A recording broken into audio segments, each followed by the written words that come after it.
अस्सलाम वालेकुम। आज जो हम टॉपिक करने जा रहे हैं ना, ये असल में श्रोडिंगर वेव इक्वेशंस की 4 एप्लीकेशंस हैं, जिसमें से एक पार्टिकल इन अ बॉक्स, दूसरा आपके पास आ जाता है इसमें पोटेंशियल वेल, फिर टनलिंग या पोटेंशियल स्टेप या पोटेंशियल बैरियर जिसे कहते हैं, और हार्मोनिक ऑसिलेटर। हमने इन चारों प्रॉब्लम्स के लिए श्रोडिंगर वेव इक्वेशन को अप्लाई करना है और सॉल्व करना है, एनर्जी निकालनी है, वेव फंक्शन निकालना है वगैरह वगैरह। पहले आप ज़रा थोड़ा सा इसका बैकग्राउंड समझ लीजिए कि पार्टिकल इन अ बॉक्स है या पोटेंशियल वेल है या बैरियर है, इनका मतलब है क्या। बात यह है कि जब हम बात करते हैं ना पार्टिकल इन अ बॉक्स, ये बड़ा वेल नोन किस्म का प्रॉब्लम है।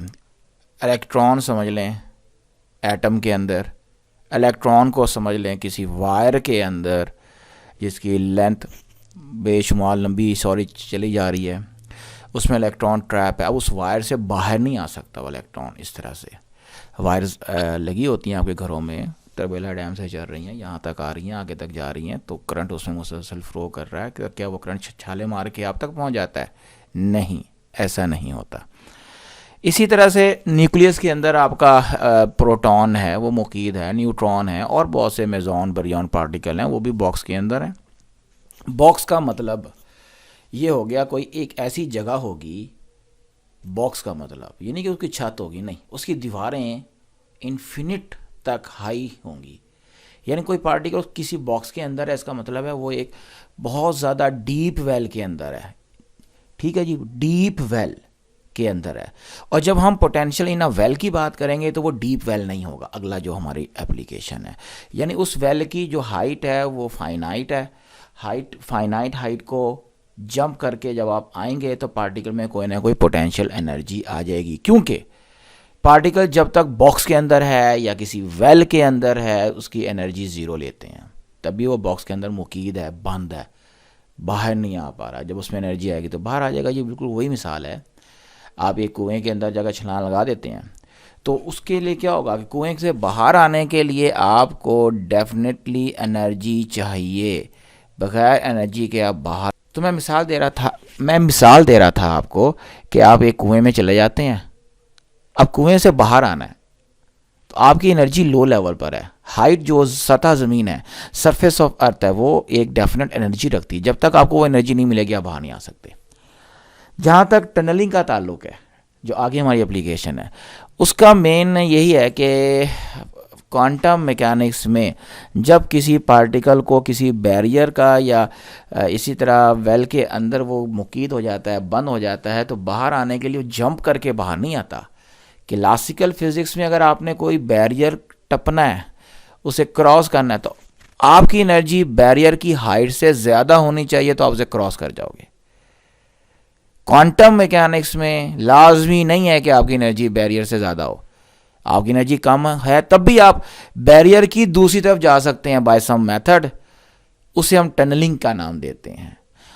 और हर ऑसिलेटर जो कि मूव करते हुए सिंपल हार्मोनिक मोशन को ओबे करता है, हार्मोनिक ऑसिलेटर कहलाता है। अब आपके तमाम atoms are just like harmonic oscillator. आपका जो पार्टिकल इन अ बॉक्स है वो भी तो एक ऑसिलेशन कर रहा होता है बॉक्स के अंदर, वो भी हार्मोनिक ऑसिलेटर है।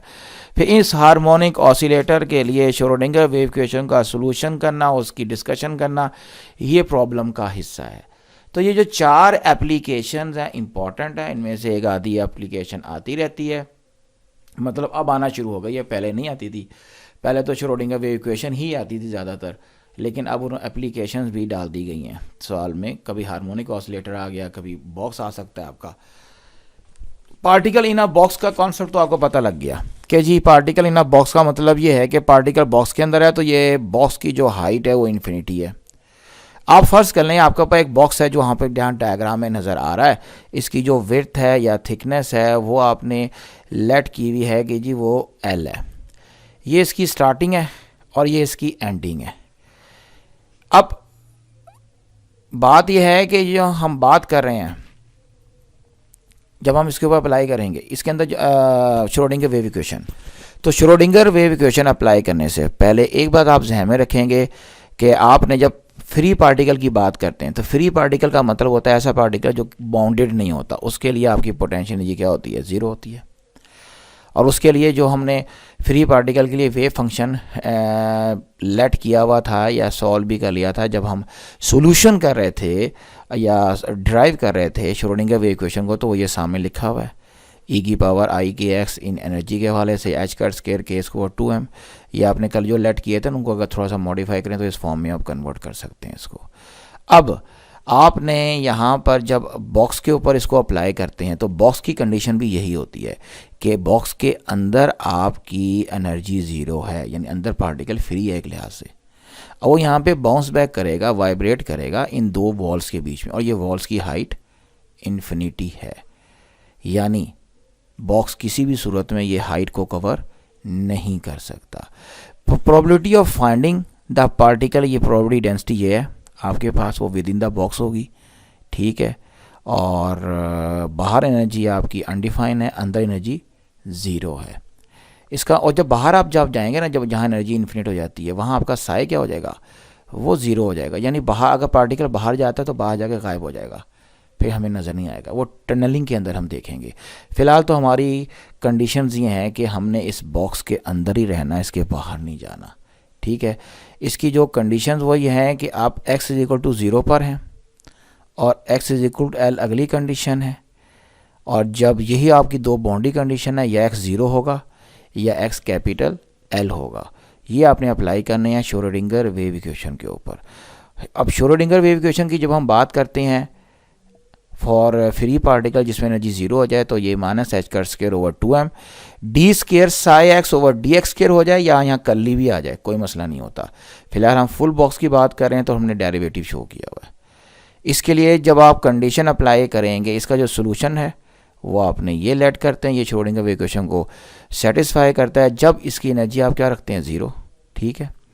और जब अगर आप इसको डिफ्रेंशिएट करते हैं तो ये आपका सोल्यूशन है, इसका ये मौजूद है इस जगह। सिंपल डेरिवेटिव है कि ई पावर आयोटा की एक्स को जब डिफ्रेंशिएट करते हैं तो आयोटा के मल्टीप्लाई हो जाएगा, ई पावर आयोटा की एक्स रिपीट हो जाएगा, और आयोटा के साई इसका जवाब आ जाता है। अच्छा, अब बात यह है कि जो आपकी कंडीशंस है ना, उसके मुताबिक जब आप इसको सॉल्व करोगे, यहाँ पर x की वैल्यू 0 पुटअप करते हो या x की वैल्यू l पुटअप करो, तो x की वैल्यू 0 पुटअप करने पर आपका इसका आंसर आता है a, और जब l पुटअप करते हो तो आंसर आता है a ई आई के एल, ये बाउंड्री कंडीशन पुटअप करने पर आंसर आता है। अब मसला ये है कि हमारे लिए मसला क्या है, हमारे लिए मसला ये है कि हमने तो ऊपर कंडीशन अप्लाई की है, तो हमारा साई की जो वैल्यू है, जो वेव फंक्शन है, ये हमारी बाउंड्रीज के ऊपर 0 होगा। अभी हम ऊपर देख के आए, ये 0 होना चाहिए बाउंड्रीज के ऊपर। अगर ये 0 होगा तो यहाँ तो ये 0 नहीं हो रहा जो हमने लेट किया। इसका मतलब क्या है कि हमारा जो सोल्यूशन हमने लेट किया हुआ है ये परफेक्ट सोल्यूशन अभी नहीं है। अब हम क्या करेंगे, सोल्यूशन को परफेक्ट करने के लिए इसके दो कंपोनेंट ले लेंगे। असल में ये दो कंपोनेंट दो वेव्स होती हैं, इंसिडेंट और रिफ्लेक्टेड। पार्टिकल आया, इंसिडेंट हुआ और रिफ्लेक्शन। इसमें इंसिडेंट और रिफ्लेक्शन में सिर्फ फ़र्क होता है इनके प्लस और माइनस जो एक्सपोनेंट नज़र आ रहे हैं उनका होता है। ये आप इसका सोल्यूशन लेट करेंगे विद पोटेंशियल 0 के साथ, time independent Schrodinger wave equation का। और इस कंपोनेंट, इसके दो कंपोनेंट आपके पास, ठीक है। अब इस सोल्यूशन को जब आप ओपन करते हैं डी मोविस थ्योरम के मुताबिक, यानी कॉस और साइन की शक्ल में, तो आपको पता है ई पावर आयोटा थीटा आपके पास cos of theta plus iota sine theta होता है, सिंपल। तो उसको जब आप ओपन करेंगे तो आपके पास एक फॉर्म ये आएगी, प्लस के हवाले से माइनस के हवाले से ये आएगी। ये चीज़ माइनस, क्योंकि कॉस का माइनस आपको पता है पॉजिटिव हो जाता है। कॉस ऑफ, अगर आपके पास है कॉस माइनस थीटा तो वो तो हो जाता है प्लस कॉस ऑफ थीटा के बराबर हो जाता है। लेकिन अगर आप बात करते हैं साइन माइनस थीटा की, तो उसका जो माइनस है, ये या टेंजेंट की बात कर लें, वो बाहर आ जाता है। तो इस हवाले से ये माइनस बाहर आ गया आपका, ठीक। इनको अरेंज कर लें, a1 यानी कॉस जो फंक्शन है एक तरफ कर लें, साइन एक तरफ कर लें। अगर आप अब इस इक्वेशन में x is equal to 0 put up करके कंडीशन सॉल्व करते हैं तो आपको पास ये आएगा और फाई 0 0 होगा, तो a1 प्लस a2 0 हो जाएगा। वहाँ से a2 का आंसर माइनस a1, इसको ऊपर पुटअप करेंगे तो ये फॉर्म आ जाएगी आपके पास। और इसमें इस चीज़ को आपने नया कांस्टेंट c का नाम दे दिया, तो ये आपके पास वेव फंक्शन का आंसर आ गया इक्वेशन 40.28 के अंदर। अब यहाँ तक करने के बाद ये हमने एक नया कांस्टेंट इसके अंदर इंट्रोड्यूस किया सी के नाम से। अब आपने डिफाइन करना है कुछ कांस्टेंट्स को जो आप पहले भी पढ़ के एक बार आए हुए हैं। अगर आपके पास ये ऊपर जो फॉर्मूला लिखा हुआ है के एक्स साइन का फंक्शन है, ठीक है, साइन के फंक्शन की वैल्यू जब आप बाउंड्री पे जाएंगे तो ज़ीरो होनी चाहिए। ज़ीरो किस एंगल पे होती है, पाई और 0 डिग्री। 0 और पाई का मल्टीपल अगर आप करते हैं यानी कि 1 पाई हो जाएगा, 2 पाई पे 0 हो जाएगी, फिर 3 पाई पे, फिर 4 पाई पे। तो के एल को आप n पाई से रिप्लेस कर सकते हैं। अगर आप ये करते हैं तो यहाँ से आपके पास के का आंसर ये आ गया, ठीक। लैम्डा इज इक्वल टू होता है 2 पाई बाय के। ये असल में K is equal to 2 pi by lambda, वो वेव नंबर आपने पढ़ा हुआ है वेव्स के अंदर। मैथमेटिकल जो एक्सप्रेशन जो मैंने कहा था कि ये फॉर्मूले हैं 2-4 जो क्वांटम में जाके इस्तेमाल होंगे, ये उनमें से फॉर्मूला आया हुआ है। तो यहाँ से अगर आपने लैम्डा की वैल्यू निकालनी है ये, और लैम्डा के अंदर के की वैल्यू पुटअप करें तो अगली फॉर्म ये आ जाएगी आपके पास। ये आपने lambda of the particle in the box calculate कर लिया। अब जब आप एनर्जी की बात करनी है, अगली हेडिंग जो आपने लैम्डा कैलकुलेट कर लिया इसका वेवलेंथ, अब आपने इसकी एनर्जी निकालनी है पार्टिकल की। एनर्जी निकालने के लिए आपके पास जो फॉर्मूला है वो E is equal to half M V square होता है ना, उसको जब आप पोटेंशियल एनर्जी में कन्वर्ट कर देते हैं तो वो पी स्क्वायर ओवर 2m बन जाता है। और पीछे अभी आप एनर्जी पढ़ के आए हैं एच कट स्क्वायर के स्क्वायर ओवर 2m, या ये पी स्क्वायर ओवर 2m, ये इसकी शेप बनती है। इसमें p का मतलब एच कट के होता है, मोमेंटम की न्यू फॉर्म। असल में मोमेंटम की जो फॉर्म बनती है वो एच ओवर लैम्डा जो आप पढ़ते हैं फार्मूला, उसको 2 पाई से मल्टीप्लाई डिवाइड कर दें, ये देखें लिखा हुआ भी है, तो ये एच कट के बन जाता है। इसे एच ओवर लैम्डा भी कहते हैं। सारी चीज़ें पढ़ी हुई हैं, कोई नई चीज़ नहीं है इसके अंदर। ये मोमेंटम ऑफ फोटोन का ही फॉर्मूला है जो मोमेंटम ऑफ यहाँ पार्टिकल के लिए हमने अप्लाई किया है, ठीक है। इसके अंदर आपने एनर्जी का अगर फॉर्मूला निकालना है तो इसका मतलब है कि एनर्जी का फॉर्मूला वही जो आप पीछे पढ़ के आए हैं, ये तो एफएससी में ही पढ़ के आए थे, वही फॉर्मूला है। इसके अंदर मोमेंटम की वैल्यू पुटअप करेंगे, ये शेप आ गई। इसके अंदर आप मज़ीद उसको थोड़ा सा मॉडिफाई कर देंगे एल के हवाले से और क्या नाम है एच कट के हवाले से, तो ये शेप में शिफ्ट हो जाएगा। बस शेप एक ही जैसी चीज़ें हैं, उनको बार बार आप पार्टिकल की एनर्जी के हवाले से कर रहे हैं। तो ये कोई इतनी लंबी चौड़ी चीज़ें नहीं है। और पीछे आपने जो अभी वेव फंक्शन निकाला था उसको एन की शक्ल में शो करेंगे तो ये वही वेव फंक्शन की वैल्यू आ गई। आपने पार्टिकल की एनर्जी निकाल ली, पार्टिकल का मोमेंटम निकाल लिया, उसका वेव फंक्शन निकाल लिया। ये चीज़ें आपने इसमें कैलकुलेट करनी थी और उसके बाद आपने ग्राफिकली इनको रिप्रेजेंट करना है। ये ग्राफ एनर्जी लेवल्स को शो कर रहा है और ये वेव फंक्शन को शो कर रहा है। अगर आप गौर से देखेंगे तो ये वही चीज़ है जो स्टैंडिंग वेव्स अलोंग आ स्ट्रिंग होता था। पहला मोड, ये 2 लूप आएंगे तो दूसरा मोड, 3 पर तीसरा मोड, 4 पर चौथा, 5 पर पांचवा एंड सो ऑन। और जो जो आप ऊपर जा रहे हैं आपकी एनर्जी बढ़ रही है। ये आपने जो हाइड्रोजन एटम का मॉडल नहीं पढ़ा हुआ, एनर्जी उसके मुताबिक जा रही है। तो ये आपके पास चीज़ें थी पार्टिकल इन आ बॉक्स का, ठीक है जी।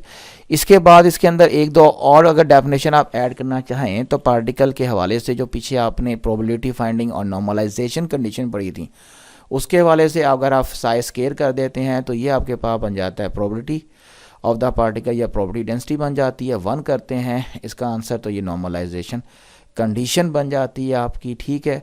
और उन दोनों को जब आप इसकी वैल्यू पुटअप कर देते हैं साइज स्केयर की इसके अंदर तो इक्वेशन नंबर 34 आ जाती है। ये हो गया। अब साइन स्केयर थीटा की जो आपकी एवरेज वैल्यू होती है 1/2 होती है आमतौर पर।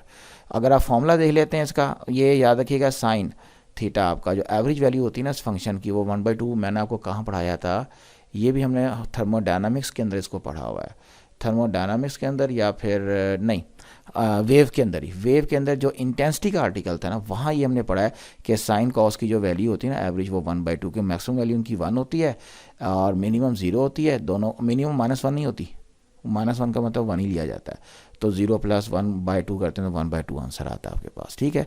अच्छा, अगर आप यहाँ पे साइन स्केयर की जगह आपके पास फॉर्मूला है, ये आइडेंटिटी है साइंस के theta is equal to 1 - cos of theta over 2, ये आइडेंटिटी अगर आप यूज़ कर लेते हैं पूरी की पूरी यहाँ तक इसमें, तो आपका जो फॉर्मूला है या सी की वैल्यू जो इसके अंदर आप कैलकुलेट कर लेते हो कांस्टेंट की वो L√L2/L वो आप यूज़ कर सकते हैं। और इस तरह आपके पास साई की जो वैल्यू आती है ना पार्टिकल बॉक्स की वो ये आ जाएगी। बस ख़त्म। यहाँ तक आपने करना है पार्टिकल इन अ बॉक्स। बाकी टाइम डिपेंडेंस करने की ज़रूरत नहीं है। आपको ये वही पिछला आर्टिकल है, उसके अंदर से ये ई की वैल्यू और साइन इनको यूज़ किया गया। इसके बाद आपने जो करना है ना वो है जी पोटेंशियल वेल है।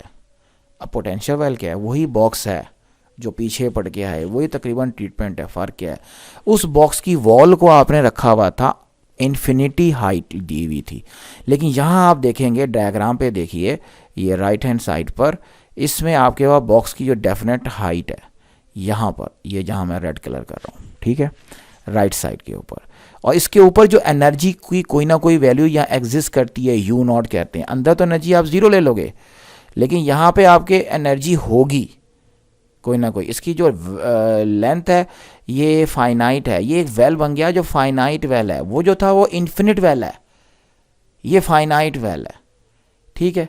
बाकी जो चीज़ें इसके अंदर होंगी कैलकुलेशन के वाले से, अब वो अगर बॉक्स की कैलकुलेशन को अगर आप ध्यान से कर जाते हैं फिर ये तो आपके लिए बहुत हल्की चीज़ हो जाती है, क्योंकि आगे देखें आपके पास सेम आपकी श्रोडिंगर वेव इक्वेशन जब u 0 होता है इनसाइड द बॉक्स, तो इनसाइड द बॉक्स वही चीज़ें जो आप पढ़ के आए, ठीक है।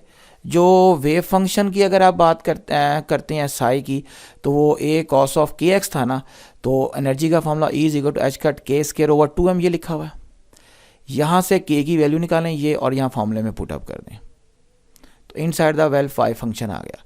बाकी इसकी सारी की सारी चीज़ें सेम हैं पार्टिकल इन अ बॉक्स जैसी, लेकिन जब आप बाहर आते हैं बॉक्स से फिर इसके अंदर आ जाती है पोटेंशियल एनर्जी। ये अब ये जो सिंबल है किसी बुक में v भी हो सकता है, यहाँ u नॉट है, ये v नॉट या u नॉट की शक्ल में ये सिंबल यूज़ होते हैं, इसलिए इस सिंबल से आपने वो नहीं होना कि ये क्या है। इसमें वही बात मैं कहूँगा, घबराना नहीं है कि सिंबल चेंज हो गया, सेम सिंबल है ये।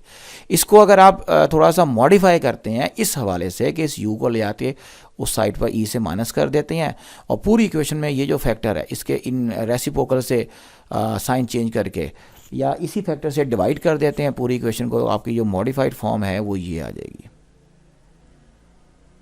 और इसका जो सोल्यूशन आप लेट करेंगे आउटसाइड वो ये आएगा। C और D नए कॉन्स्टेंट्स हैं इसके अंदर, ठीक है। और ये रीजन ऑब्वियसली आपका जो है जो दो मेन रीजन था ना जिसमें आपका पार्टिकल इनसाइड द बॉक्स था उससे हट कर आ जाता है। अब इसके लिए जब आप सॉल्यूशंस लेंगे तो वो कोई इतना नहीं है, ये बस ये आपने इक्वेशंस को डिस्कस करना है। इक्वेशंस को डिस्कस करने के बाद ये बात याद रखेगा कि जब आप x अप्रोचेस टू इन्फिनिटी करते हैं तो आपका साई अप्रोचेस टू 0 होता है, यह हम एक कंडीशन अप्लाई करते हैं। और जब भी आप बात करेंगे रीजन के लिए जिसमें x से आपका 0 x लेस देन 0 और या फिर ग्रेटर देन x, तो ये जो आपकी वैल्यूज़ होती है ना CD कांस्टेंट, ये हम 0 ले लेते हैं। ये वही बात है कि साई 0 हो जाएगा, साई आउटसाइड बॉक्स 0। मतलब क्या है, बॉक्स से बाहर जब जाता है आपका, बॉक्स का मतलब है ये फाइनाइट वेल, ठीक है, पोटेंशियल वेल, इससे जब बाहर जाएगा पार्टिकल तो हमारे लिए वो स्केप हो जाएगा, फिर हम उसको फाइंड आउट नहीं कर सकते। विद इन द बॉक्स तो उसकी एग्जिस्टेंस हम फाइंड आउट कर लेते हैं, आउटसाइड द बॉक्स जाते हैं तो फिर वो इन्फिनिटी तक कहीं भी हो सकता है पार्टिकल। एक और चीज़ है कि आप यहाँ भी देख सकते हैं डायग्राम में लेफ़्ट साइड पर कि बॉक्स अंदर तो आपके पास वेव फॉर्म नज़र आ रहा है, बाहर जाते हैं तो वेव फॉर्म आपके पास नहीं है, राइट या लेफ़्ट कंडीशन पर। इसके अंदर ये कंडीशन आपको याद रखनी है। इसके बाद आपके पास है कि कंपैरिजन है, ये इन्फिनिट स्क्वायर वेल का और फाइनाइट यानी बॉक्स का और पोटेंशियल वेल का कंपैरिजन करने की अगर आप करेंगे तो उसमें सिर्फ और सिर्फ ये आपने डायग्राम्स की हद तक इसको यूज़ करना है, ठीक है। कि अंदर अगर आप वेल के अंदर है ना तो वेल के अंदर आपके पास एनर्जी लेवल होंगे पहले की तरह, लेकिन एनर्जी लेवल अब ये नहीं कि बढ़ते जाएंगे, एक डेफिनेट एनर्जी लेवल जो आपकी ये एनर्जी यू नॉट है ना, इससे पहले एनर्जी लेवल तो होंगे, उसके बाद एनर्जी लेवल नहीं होंगे। इसके बाद आप बाहर आ जाएंगे बॉक्स से या फाइनाइट वेल से। मैं बॉक्स और वेल का लफ्ज़ इस्तेमाल कर रहा हूँ, बॉक्स की बात जब हम करते हैं तो फाइनाइट नहीं है, वेल की बात करेंगे तो फाइनाइट। अब वेल दो तरह के होते हैं, एक डीप वेल और एक फाइनाइट वेल। जो डीप वेल है वो बॉक्स है, जो डीप वेल है ना इन्फिनिट जिसकी गहराई है डेप्थ है वो बॉक्स है, उससे बॉक्स कह दें, डीप वेल कह दें। डीप वेल का भी सवाल आ सकता है ना कि इन्फिनिट डेप्थ वाला, तो वो बॉक्स ही करना है आपने। लेकिन फाइनाइट डेप्थ का आता है तो फिर ये पोटेंशियल वेल करना है। और ये उसी तरह उसके एनर्जी वेव फंक्शंस की डायग्राम है, 2-3 जितने एनर्जी लेवल हैं उतने ही उसके वेव फंक्शन आएंगे। बाकी डिस्कशन है और कुछ भी नहीं है, मैथमेटिक्स को इतना ख़ास नहीं है, इसका मुनासिब सा था, बाकी ये कुछ नहीं करना आपने। अब आ रहे हैं, आपने आना है पोटेंशियल बैरियर और टनलिंग के ऊपर। जहाँ तक इस आर्टिकल का ताल्लुक है, इसका जो मैथमेटिकल पोर्शन है ना, वो मैं आप लोगों को एक हैंड आउट की शक्ल में प्रोवाइड कर दूँगा, वो देख लीजिएगा।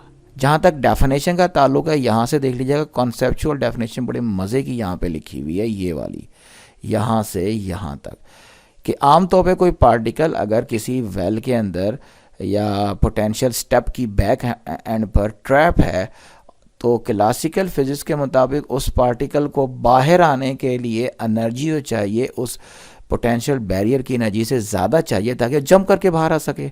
लेकिन क्वांटम मैकेनिक्स के अंदर पार्टिकल के पास एनर्जी है या नहीं है, अंडर सम सर्टेन कंडीशन वो पार्टिकल जो आपके बिहाइंड द पोटेंशियल स्टेप या पोटेंशियल बैरियर है, वो उसके दूसरी साइड पे अपीयर हो सकता है।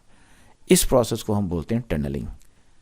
तो डेफिनेशन यहाँ पे बड़ी मज़े की लिखी हुई है, वो आप यूज़ कर लीजिए, ज़्यादा बेटर है इन बेसिक या मेन नोट्स के अंदर। जहाँ तक इसके अंदर बाकी टनलिंग का है, ये सारा कॉन्सेप्ट जो आपको बता रहा था ये वही लिखा हुआ है। अलबत्ता ये जो टनलिंग इसके अंदर वैल्यू लिया हुआ है, कोफिशिएंट या प्रोबेबिलिटी गिवन है, टनलिंग प्रोबेबिलिटी, उसका फार्मूला जस्ट गिवन है।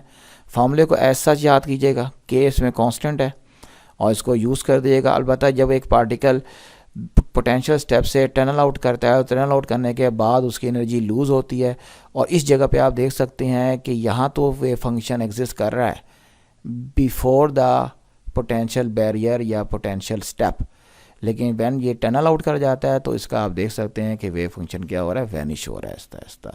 ये वही रिजल्ट है जो पीछे अभी डिस्कस किया था कि बाहर जाके हम इसको अप्रॉक्सीमेटली, हम जब बॉक्स की या वेल की बात करते हैं तो उसको हम ज़ीरो ले जाते हैं। अब जहाँ तक इसकी कैलकुलेशन है, वो मैं अभी आपको दोबारा एक और डॉक्यूमेंट है उसके अंदर दिखा देता हूँ। ये इसकी एप्लीकेशन जी, टनलिंग की बेशुमार एप्लीकेशन आपके पास मौजूद हैं। टनलिंग माइक्रोस्कोप है, इलेक्ट्रॉन माइक्रोस्कोपी है, वो भी इसके ज़रिए हो रहा है। ये डायग्राम और बता टनलिंग माइक्रोस्कोप की बनी हुई है कि प्रॉब होती है, वहाँ से इलेक्ट्रॉन टनल करता है in between these two region, जिसके नतीजे में आपको स्पेसिमेन का जो मॉलिक्यूलर शेप है ना, वो नज़र आ जाती होती है। तो इलेक्ट्रॉन टनलिंग माइक्रोस्कोप्स के ज़रिए आजकल बहुत बड़े लेवल पर मैग्नीफाइड करके इमेज को क्रिस्टल का जो एनालिसिस है क्रिस्टल्स का और नए नए मटेरियल्स का वो किया जा रहा है। उसके अलावा टनलिंग डायोड होता है आपका, उसको इलेक्ट्रॉनिक्स में यूज़ किया जा रहा है। फिर इसके अलावा जब आपकी तारें होती हैं ना, ये जो कॉपर वायर हम हैं, जो जिसे कहते हैं 729 या 329 की जो तारें होती हैं, जो के ऊपर क्रोम चढ़ा होता है, उसमें भी इलेक्ट्रॉन एक वायर के हिस्से दूसरी वायर में, दूसरी से पहली में, तीसरी में, पांचवी में वो टनल आउट कर रहे होते हैं। वहाँ पे इसकी एप्लीकेशंस हैं। तो कुछ मोटी मोटी एप्लीकेशन इसमें नोट कर लीजिएगा। फिशन फ्यूजन रिएक्शन के अंदर ये जो आपका अल्फ़ा डीके वाला होता है, बीटा डीके होता है, ये सारी टनलिंग की एग्जांपल्स हैं। ठीक है, इनको आप देख लीजिएगा, ये कोई इतना मुश्किल चीज़ें नहीं है, जस्ट पढ़ना है और कुछ भी नहीं है। इसके अंदर हेडिंग दे दीजिएगा हर एप्लीकेशन की, एक छोटी छोटी सी, और मुख्तसर करके हमको लिख दीजिएगा, बहुत डिटेल में जाने की ज़रूरत नहीं है। इसके बाद इसकी लास्ट एप्लीकेशन है जी हार्मोनिक ऑसिलेटर। हार्मोनिक ऑसिलेटर के हवाले से जब हम बात करते हैं कि हर ऑसिलेटर क्या होता है, कि जब आप उस पर अप्लाइड फोर्स लगा के ख़त्म कर देते हैं तो वो ऑसिलेटर वाइब्रेट करता है under some elastic restoring force. ठीक है, ये है क्लासिकल ऑसिलेटर। लेट्स सपोज आपके पास जो फोर्स यहाँ पे लग रही है वो ये -kx है, रेस्टोरिंग फोर्स। इसके अंदर आपका ऑसिलेटर रिवॉल्व कर रहा है। जो के आपके पास है वही वैल्यू अभी थोड़ी देर पहले डिस्कस हुआ है, 2π/λ। ठीक है, वेव नंबर के हवाले से ये आपके पास वैल्यू है। जो इसके अंदर एनर्जी होती है पोटेंशियल ½ kx² आपने पढ़ी हुई है, तो ये आ गई। सिर्फ के का सिंबल स्प्रिंग कांस्टेंट से हटाने के लिए के प्राइम यूज़ किया जा रहा है। फ्रीक्वेंसी को अगर आप लेके आते हैं तो फ्रीक्वेंसी का फार्मूला ये है आपके पास। ठीक है, 1/2π √k/m होता है ना, तो वो टाइम पीरियड के फार्मूले का रेसिप्रोकल है, ये वही है। इसको अगर आप 2πf में शिफ्ट करते हैं फार्मूले को, तो आपके पास ये चीज़ नज़र आ जाती है, दिस वन, ये एंगुलर फ्रीक्वेंसी नज़र आ जाएगी आपके पास, और ये आपकी एनर्जी बन गई। ठीक है, हाफ के ए स्क्वायर, ए एम्पलीट्यूड है ऑब्वियसली। इसका मतलब ये हो गया कि जब आप हार्मोनिक ऑसिलेटर की एनर्जी की बात करते हैं तो उसकी एनर्जी एच एफ या एच कट ओमेगा एक ही बात है, 2 से मल्टीप्लाई डिवाइड करने के बाद ये सारा स्टेप यहाँ पे हुआ हुआ है 1 to all, और ये उसकी एनर्जी का फॉर्मूला आ गया हार्मोनिक ऑसिलेटर की। अगर आप इस हार्मोनिक ऑसिलेटर पे ये इक्वेशन अप्लाई करते हैं जो श्रोडिंगर वेव इक्वेशन है, इसमें चेंज क्या लेकर आए हैं आप? चेंज ये लेकर आए हैं कि जो पोटेंशियल एनर्जी है उसका ये फॉर्मूला आपने यहाँ पुटअप कर दिया है, हाफ के prime x square, potential energy की जगह उसको रिप्लेस कर दिया हुआ है। ठीक है, इसको जब आप सॉल्व करते हैं तो ऑब्वियसली इसका सोल्यूशन आएगा, वो सोल्यूशन है जो आपने यहाँ डिस्कस करना है। अब हमारे पास जो सोल्यूशन अगर हम इसका लेने के बैठ जाते हैं तो सोल्यूशन तो उसका नो डाउट ठीक ठाक लेंथी किस्म का सोल्यूशन है, और उस तरफ मैं आपको लेके नहीं जा रहा। ये तो इक्वेशन को हमने पहले की तरह, जिस तरह हमने ई और यू को एक तरफ किया था ना पिछले एक टॉपिक में, अभी भी करके आए हैं, उसी तरह से हमने यहाँ पर इनको रीअरेंज किया है। वहाँ किया था u माइनस ई की शक्ल में, यहाँ u की जगह हाफ की एक्स स्क्वायर है। अब इसको जब सॉल्व करते हैं, इसका जो सोल्यूशन है उन सोल्यूशन को यहाँ पे कर्व की शक्ल में जाहिर किया गया है, साई की कर्व। इसमें से याद रखेगा इसका जो डेफिनेट सोल्यूशन है वो सिर्फ ये डी बनता है, जो बता रहा है कि जब आपका पार्टिकल मूव करता है तो वो ऐसा क्या हो रहा है, वैनिश हो रहा है। बाकी जितने सोल्यूशन है ना ए बी या सी, ये इस इक्वेशन के सोल्यूशन नहीं बन सकते। मतलब जब हम सोल्यूशन बनाते हैं उसके अंदर जो कांस्टेंट्स आते हैं उनकी वैल्यू को डिस्कस किया गया ग्राफिकल मेथड, या ये समझें कि ये जो सोल्यूशन का डिस्कशन है ना, ये एक लिहाज से क्वालिटेटिव डिस्कशन है, क्वांटिटेटिव या उसका फॉर्मूले के हवाले से नहीं है। हाँ, एनर्जी का जहाँ तक ताल्लुक है, एनर्जी का फॉर्मूला वही जो आप पीछे पढ़ के आए, तकरीबन सिर्फ n+1/2 ऑड मल्टीपल के हवाले से इसमें लिखा, वो जो हम 1/2 ऐड करते हैं ना, 1/2 ये वो है आपके पास ऑड मल्टीपल ऑफ आपके पास 1/2 जो आता है एनर्जी के हवाले से, दैट्स ऑल, जिसे 1/2 आप एच कट ओमेगा ये है इसके अंदर। और जहाँ तक इसकी एनर्जी वैल्यू डायग्राम वो ये है हार्मोनिक ऑसिलेटर की, कि एनर्जी जो होगी वो 1/2 एच कट ओमेगा या 3/2 ये ऑड मल्टीपल चल रहे हैं 1/2 के, एनर्जी की डिफरेंट वैल्यूज़ हैं हार्मोनिक ऑसिलेटर की। अच्छा, अब जो टनलिंग के जी टनलिंग या बैरियर टनलिंग के हवाले से, इसमें डेफिनेशन वाला तो आप पीछे से लिखेंगे। इसको दिखाने का मकसद मेरा यही है कि इसको पोटेंशियल स्टेप का नाम भी देते हैं या स्टेप पोटेंशियल का नाम भी देते हैं। आपको इसके मुताबिक थोड़ी सी ये पोटेंशियल स्टेप के हवाले से भी सवाल आएगा तो यही क्वेश्चन होगा कि इसके 2 रीजन हैं जो हम पीछे अभी देख भी रहे थे। ये आपके पास पोटेंशियल स्टेप है, दिस वन बना हुआ है यहाँ पर, ठीक है जी। और इस पोटेंशियल स्टेप को अगर आप देखते हैं, ये पोटेंशियल स्टेप है सारा आपका, ये जो राइट साइड पर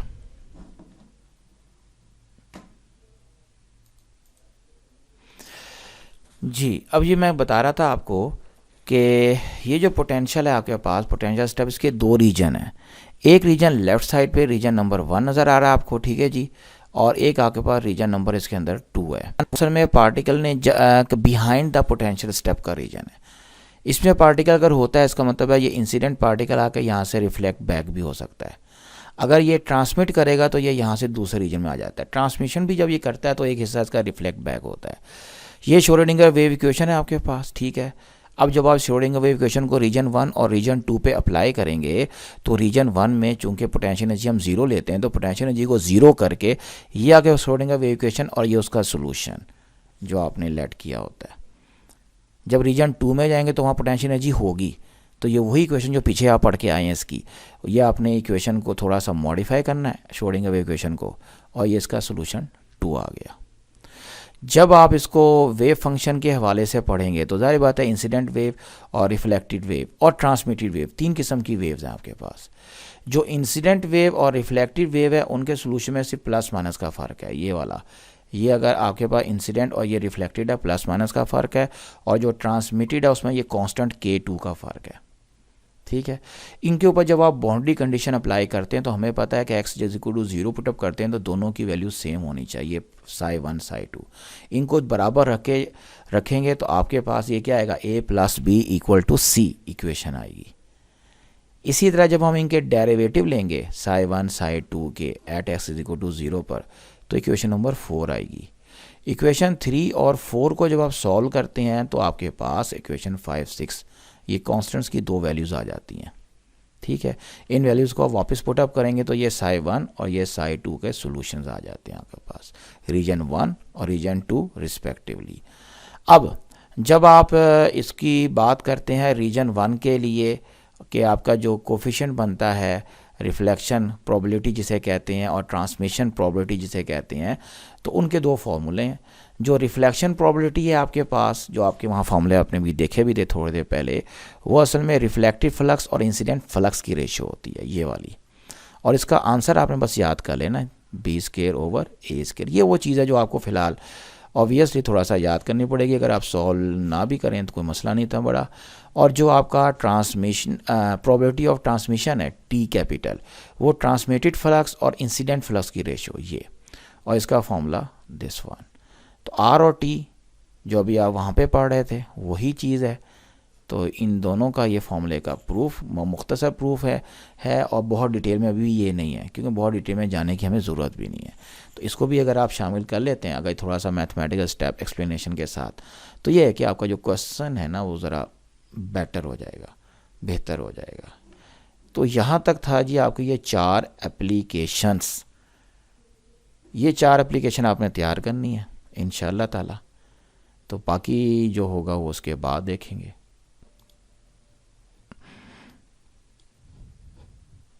अब आपका जो आर्टिकल है ये है जी quantum numbers.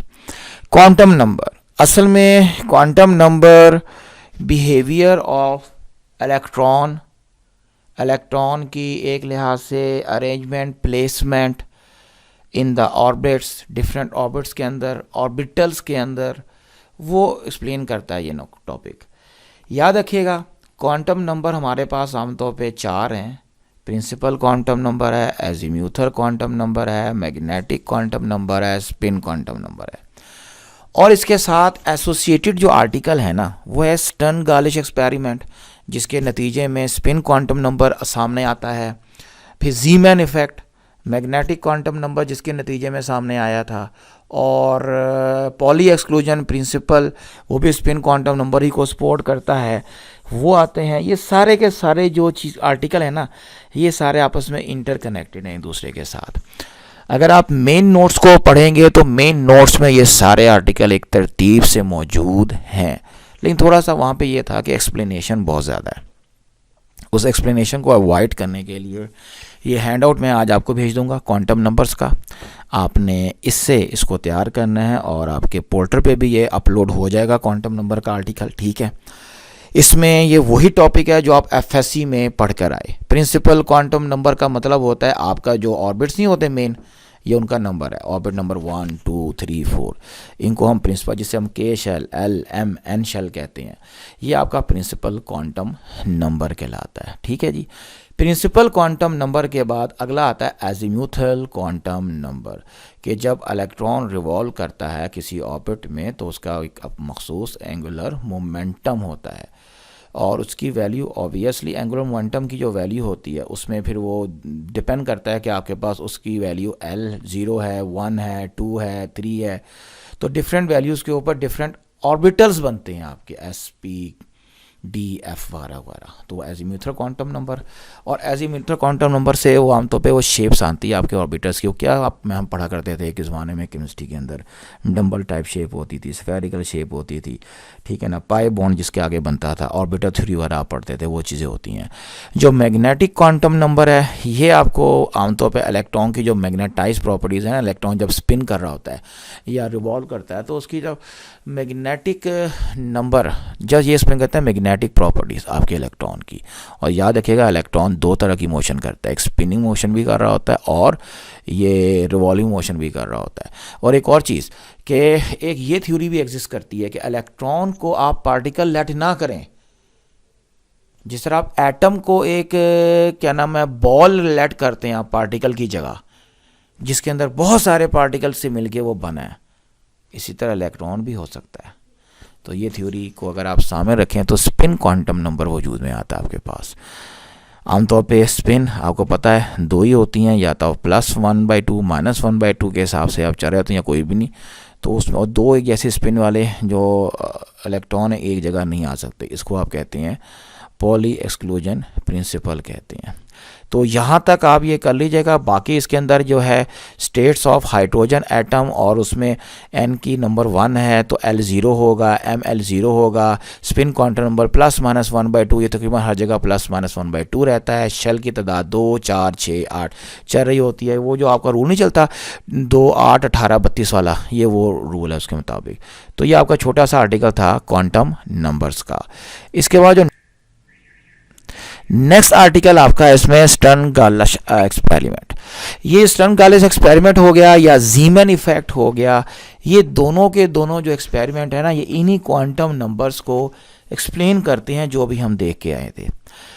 Stern गार्लिश experiment simple सा था कि आपके पास फर्नेस है, उसके अंदर सिल्वर है, उसको आप हीटअप करते हैं तो उससे जो आपका रेज निकलती हैं, वो आपको पता है इसके अंदर से जब क्या नाम है इसका, जो मैग्नेटिज्म है वो हीटअप करने से उसमें डिस्टर्बेंस आनी है। उस डिस्टर्बेंस के नतीजे में जो लाइट इमिट होनी है, उस लाइट की ऊपर जो आपको वेव्स उसका स्पेक्ट्रा मिलना है, वो स्पेक्ट्रा की जो शेप्स थी वो कंटिन्यूस होना चाहिए था, मुसलसल होना चाहिए था, उसमें मुसलसल लाइनें आनी चाहिए थी।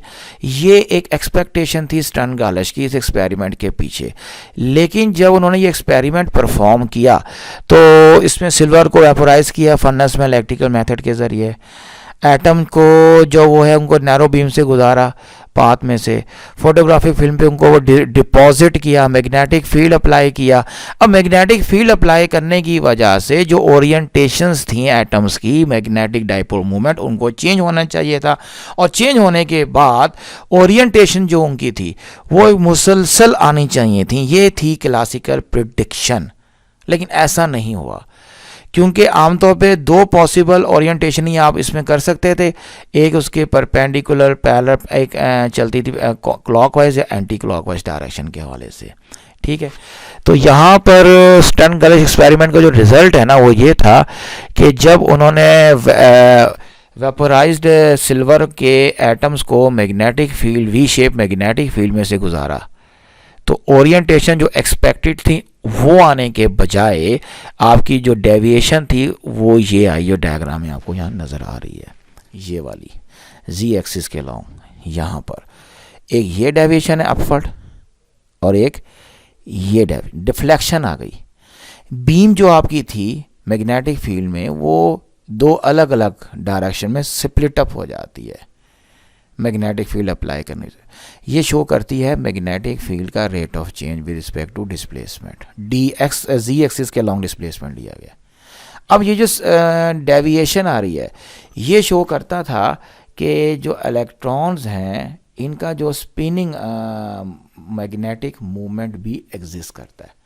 एक तो ऑर्बिटल था ना, जो पहली प्रैक्टिकल जब करने की कोशिश की गई थी उस वक्त जहन में था ऑर्बिटल एंगुलर मोमेंटम तो और ऑर्बिटल मोशन, उसके नतीजे में होना था जो एक्सपेक्टेड था रिज़ल्ट, उसके बजाय रिज़ल्ट ये आया। और ये रिज़ल्ट तभी आता है कि जब इलेक्ट्रॉन्स में क्या है, स्पिनिंग मोशन मौजूद है। बस इतना सा इसका कॉन्सेप्ट है और कोई ख़ास कॉन्सेप्ट नहीं। जहाँ तक इसका मैथमेटिकल ट्रीटमेंट है वो कोई भी नहीं है।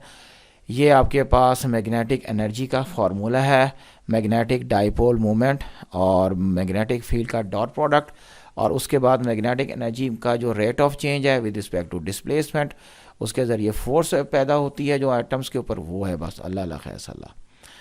नेक्स्ट इसके अंदर ज़ीमैन इफेक्ट बड़ा सिंपल कि जब आप स्पेक्ट्रोस्कोपी करते हैं और एटम्स, एक्साइटेड एटम्स को मैग्नेटिक फील्ड में अप्लाई करते हैं और उसमें जो आपका स्पेक्ट्रल लाइंस हैं वो स्प्लिट अप हो जाती हैं मज़ीद स्पेक्ट्रल लाइन में या सब लाइनों के अंदर। स्पेक्ट्रल लाइंस का स्प्लिट अप हो जाना मज़ीद लाइनों के अंदर, ठीक है, मैग्नेटिक फील्ड की वजह से, उसको हम ज़ीमैन इफेक्ट कहते हैं। अब ज़ीमैन इफेक्ट दो तरह के हैं, उसमें एक नॉर्मल है और एक अनोमलस ज़ीमैन इफेक्ट आ जाता है। वजह क्या है ज़ीमैन इफेक्ट की? आपके एटम्स के अंदर इलेक्ट्रॉन्स की मोशन, इलेक्ट्रॉन जब मूव करते हैं तो मैग्नेटिक फील्ड पैदा करते हैं। वो जो मैग्नेटिक फील्ड है, जब आपके इलेक्ट्रॉन रिवॉल्व कर रहे हैं, they are just like current carrying loop. अब ये करंट कैरिंग लूप को अगर आप नहीं छेड़ते तो ये अपनी नॉर्मल ट्रांजिशन करेंगे और नॉर्मल स्पेक्ट्रा दे देंगे। लेकिन जब आप इनके ऊपर एक्सटर्नल मैग्नेटिक फील्ड अप्लाई करेंगे तो ऑब्वियसली इनका जो मैग्नेटिक फील्ड प्रोड्यूस हो रहा है वो अप्लाइड मैग्नेटिक फील्ड की वजह से डिस्टर्ब होगा। अब वो जो आपका अप्लाइड मैग्नेटिक फील्ड है उसको आप परपेंडिकुलर डायरेक्शन में अप्लाई करते हैं या किसी और डायरेक्शन में अप्लाई करते हैं तो उससे ये नॉर्मल और अनोमलस जीमैन इफेक्ट प्रोड्यूस हो जाते हैं। बस इतनी सी इसकी कहानी है, ठीक है। बाकी इसके पीछे सारी वही जो पीछे अभी हम करके आए हैं, पढ़ के आए हैं मैग्नेटिक नंबर्स का।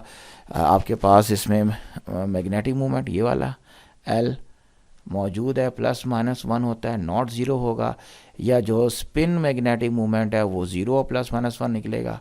आगे ये एनर्जी है और फिर ये बोहर्स मैग्नेटॉन का फार्मूला है।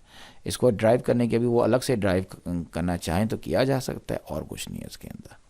बेसिक कॉन्सेप्ट इस आर्टिकल का यही है जो मैं आपको बता रहा हूँ। बस ये इसकी डायग्राम्स हैं कि कैसे आपकी इलेक्ट्रॉन ट्रांजिशन डिस्टर्ब होंगी, और एक लेवल जो 1 2 है ना, ये जो मेन नज़र आ रही है सब लेवल्स में ये मेन लेवल है। अगर आप मैग्नेटिक फील्ड अप्लाई नहीं करते, मैग्नेटिक फील्ड अप्लाई कर देते हैं ना, तो ये इस तरह ये सब लेवल में डिवाइड हो जाता है।